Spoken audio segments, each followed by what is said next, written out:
Hello friends, स्वागत है आपका अपने यूट्यूब चैनल लेजेंड मिश्रा पर।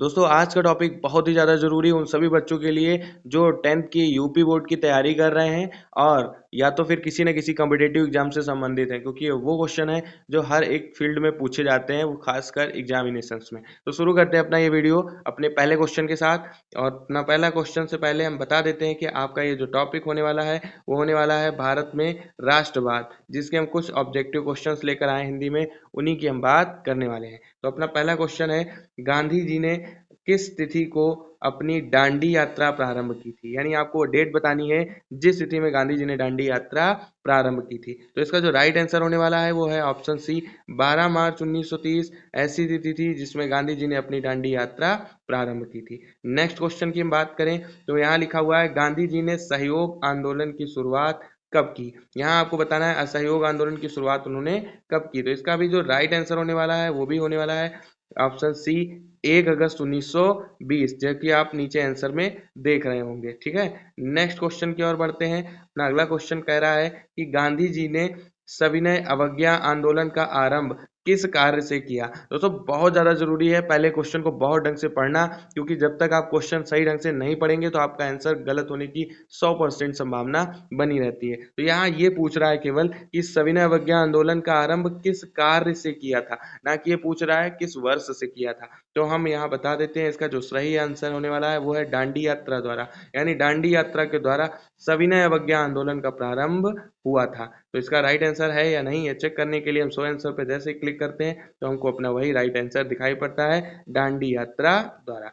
नेक्स्ट क्वेश्चन की ओर बढ़ते हैं। तो पूछ रहा है इसमें कि निम्नलिखित में से किस समझौता को दिल्ली समझौता के नाम से जाना जाता है? यानी आपको बताना है वो आंसर जो दिल्ली समझौता के नाम से जाना जाता है। तो दोस्तों, आपको भली बात याद होगा कि इसमें जो ऑप्शन सी है यानी गांधी इरविन समझौता, ये दिल्ली समझौता के नाम से जाना जाता है। तो अपने आंसर की पुष्टि करने के लिए हम जैसे सो आंसर करते हैं और थोड़ा सा स्क्रॉल करते हैं तो यहाँ पर हमको दिखाई पड़ जाता है हमारा रियल आंसर, गांधी इरविन समझौता। नेक्स्ट क्वेश्चन है, इंडियन नेशनल कांग्रेस का संस्थापक किसे माना जाता है? यहाँ चार ऑप्शन है, आनंद मोहन बसु को, व्योमकेश बनर्जी को, ए ओ ह्यूम को या दादा भाई नौरोजी को। तो यहाँ का जो राइट आंसर होने वाला है वो भी ऑप्शन सी, ए ओ ह्यूम को।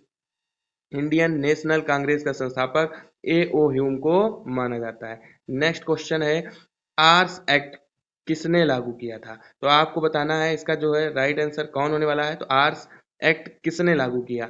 यहाँ पर चार ऑप्शन है, डलहौजी ने, लिटन ने, रिपन ने या कैनिंग ने। तो इसका राइट आंसर है, देखिए आप, लिटन ने, यानी ऑप्शन बी इसका राइट आंसर होने वाला है। ठीक है, तो यानी आर्स एक्ट किसने लागू किया? तो उन्होंने किया है लिटन ने। ठीक है, नेक्स्ट क्वेश्चन की ओर अगर हम बढ़ते हैं तो पूछ रहा है लखनऊ समझौता किस वर्ष हुआ था? यानी लखनऊ समझौता के लिए चार ऑप्शन दिए गए, 1916, 1920, 1925 या 1930। तो हम आपको बता दें कि कांग्रेस के जो दो दल थे यानी दो जो गुट थे वो आपस में मिल गए थे। कौन से समझौते में मिले थे? तो लखनऊ समझौते में। और ये समझौता हुआ था 1916 में। कौन कौन से नल दो थे? तो वो थे नरम और गरम, ये दो दल थे कांग्रेस के जो अलग अलग बट गए थे सूरत अधिवेशन में। और सूरत अधिवेशन कब हुआ था? 1907 में। यहाँ पर उन्होंने शपथ खाई थी कि ये दोनों दलों ने कि हम एक दूसरे की सूरत नहीं देखेंगे। और दूसरी जब इन दोनों का जो मिलन पॉइंट है वो कौन सा समझौता बनता है? लखनऊ समझौता। और कब होता है? 1916 को।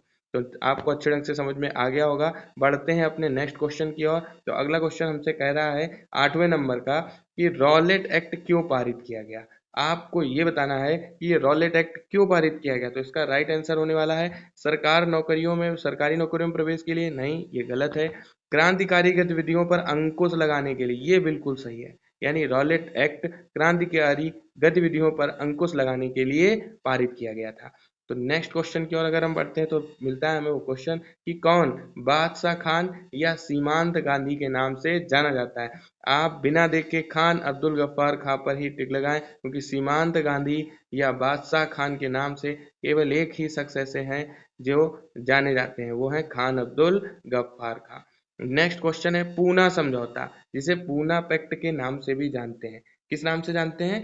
पूना पैक्ट के नाम से। तो ये किनके बीच हुआ था या किनके मध्य संपन्न हुआ था? तो दो लोग, गांधी जी और जिन्ना, यानी मोहम्मद अली जिन्ना और महात्मा गांधी के बीच पूना पैक्ट यानी पूना समझौता संपन्न हुआ था। नेक्स्ट क्वेश्चन है, जलियांवाला बाग हत्याकांड के उपरांत किसका गठन किया गया था, यानी इसकी जांच करने के लिए किसका किया गया था। ज्यादातर बच्चे यहाँ पर डायर समिति लगा देते हैं, जबकि जनरल डायर ने तो करवाया था हत्याकांड। यहाँ पर जो राइट आंसर होने वाला है वो है हंटर समिति, यानी हंटर समिति ने जलियांवाला बाग हत्याकांड की जांच करने के लिए उस हंटर समिति को ही गठन किया गया था। नेक्स्ट क्वेश्चन है, भारतीय राष्ट्रवाद के उदय का सबसे प्रमुख कारण क्या था। अंग्रेजी साम्राज्य के विरुद्ध असंतोष, तो हमारा राइट आंसर भी यही है, यानी जितने भी राष्ट्रवाद का उदय हुआ है वो किसी न किसी साम्राज्य के विरुद्ध असंतोष से ही उत्पन्न हुआ है। तो इसका जो राइट आंसर है वो है अंग्रेजी साम्राज्यवाद के विरुद्ध असंतोष। नेक्स्ट है, गांधी जी ने साबरमती आश्रम की स्थापना क्यों की थी। यहाँ पर ऑप्शन हमको पढ़ने की बहुत ज्यादा जरूरी है कि ब्रिटिश अधिकारियों के विद्रोह करने हेतु, या व्यापारियों के विद्रोह हेतु, या नमक कानून भंग करने के उद्देश्य से, या उद्योगपतियों के विद्रोह हेतु। तो इसके तीन आंसर बिल्कुल गलत हैं। ना तो ब्रिटिश अधिकारियों का विद्रोह था, ना व्यापारियों का, और ना उद्योगपतियों का। इसका जो राइट आंसर है वो नमक कानून भंग करने के उद्देश्य से गांधी जी ने साबरमती आश्रम की स्थापना की थी। उसका राइट आंसर होने वाला है ऑप्शन सी। नेक्स्ट क्वेश्चन है, जलियांवाला बाग हत्याकांड किस तिथि को हुआ था। तो इसमें सारे ऑप्शन पढ़ने की कोई जरूरत नहीं, क्योंकि आप सभी को पता है 13 अप्रैल 1919 को ही जलियांवाला बाग नरसंहार हुआ था। नेक्स्ट है 1911 ईस्वी में बंगाल विभाजन वापस किसने लिया। अभी हम आपको पहले ये बता दें कि बंगाल विभाजन हुआ कब, तो ये 1905 में, और लॉर्ड कर्जन, कौन, लॉर्ड कर्जन के द्वारा हुआ था। और जिस दिन ये हुआ उस दिन को शोक दिवस के रूप में मनाया जाता है बंगाल में। किस दिवस के रूप में, तो शोक दिवस के रूप में। ये तो हुआ था 1905 में लॉर्ड कर्जन के द्वारा। लेकिन यहाँ क्वेश्चन कुछ घूम कर आया है कि 1911 में एक दिल्ली दरबार लगता है और वहां पर बंगाल विभाजन किसने वापस लिया। तो इसका राइट आंसर होने वाला है option D, Lord Harding. Lord Harding ने बंगाल विभाजन 1911 में वापस लिया। तो नेक्स्ट क्वेश्चन है, पूर्ण स्वराज की मांग का प्रस्ताव, पूर्ण स्वराज की मांग का प्रस्ताव किस वार्षिक अधिवेशन में पारित हुआ। तो आपको इस क्वेश्चन का आंसर इन चार ऑप्शन में से देना है, 1931 कराची, या 1929 लाहौर, या 1933 कलकत्ता, या बेलगांव। तो आपको बता दें हम कि यहाँ का जो राइट आंसर होने वाला है वो है 1929 लाहौर। और किसके नेतृत्व में ये पूर्ण स्वराज की मांग करी गई थी, तो नेहरू जी के नेतृत्व में।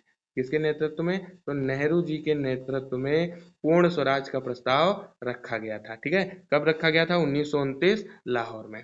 नेक्स्ट क्वेश्चन है, बंबई में कांग्रेस समाजवादी दल की स्थापना कब हुई। तो आपको सीधे सीधे बस उस सन को बताना है जबकि बंबई में कांग्रेस समाजवादी दल की स्थापना हुई थी। तो इसका राइट आंसर होने वाला है ऑप्शन बी, 1934 में कांग्रेस समाजवादी दल की स्थापना बंबई में की गई थी। नेक्स्ट है, गदर पार्टी की स्थापना किसने और कब की थी। तो आप सबको पता होगा लाला हरदयाल, 1913 में।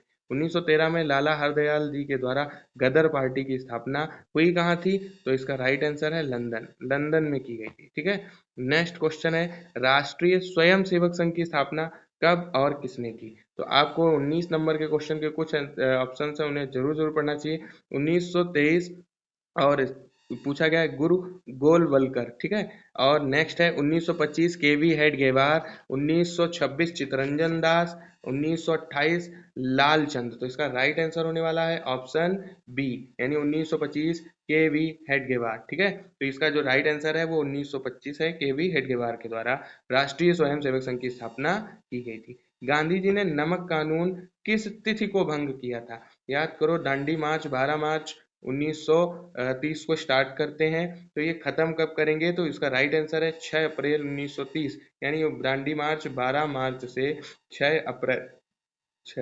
अप्रैल तक चला।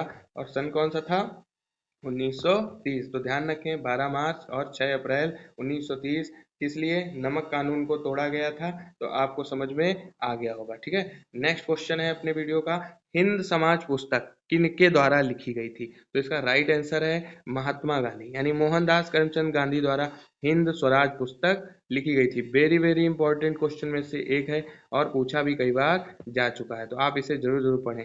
किसने 1920 ईस्वी में ताशकंद में भारतीय कम्युनिस्ट पार्टी की स्थापना की। बहुत ध्यान से पढ़ने वाला क्वेश्चन है, भारतीय कम्युनिस्ट पार्टी तो किसने की है। तो इसका राइट आंसर है ऑप्शन डी, एम एन राय। किसने करी, तो एम एन और राय, एम एन राय ने करी भारतीय कम्युनिस्ट पार्टी की स्थापना और कब करी? 1920 में।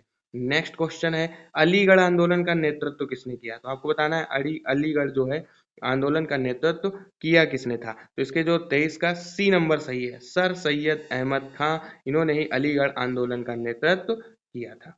नेक्स्ट क्वेश्चन है 24 नंबर का, भारत में खिलाफत आंदोलन कब और किस देश के समर्थन में शुरू हुआ? आपको ये बताना है, छोटा सा एक क्वेश्चन, कि जो खिलाफत आंदोलन है ये कब और किसके नेतृत्व में शुरू हुआ? तो इसका राइट आंसर है 1930, तुर्की, यानी भारत में खिलाफत आंदोलन 1930 में तुर्की के द्वारा या तुर्की देश के शासक के समर्थन में शुरू हुआ। नेक्स्ट और लास्ट क्वेश्चन है इस वीडियो का, भारतीय कम्युनिस्ट पार्टी की स्थापना की किसने थी? अभी आप ऊपर पढ़ चुके हैं, सेम वही क्वेश्चन यहाँ पर आ चुका है। एम.एन. राय, इन्होंने भारतीय कम्युनिस्ट पार्टी की स्थापना और करी किस सन थी?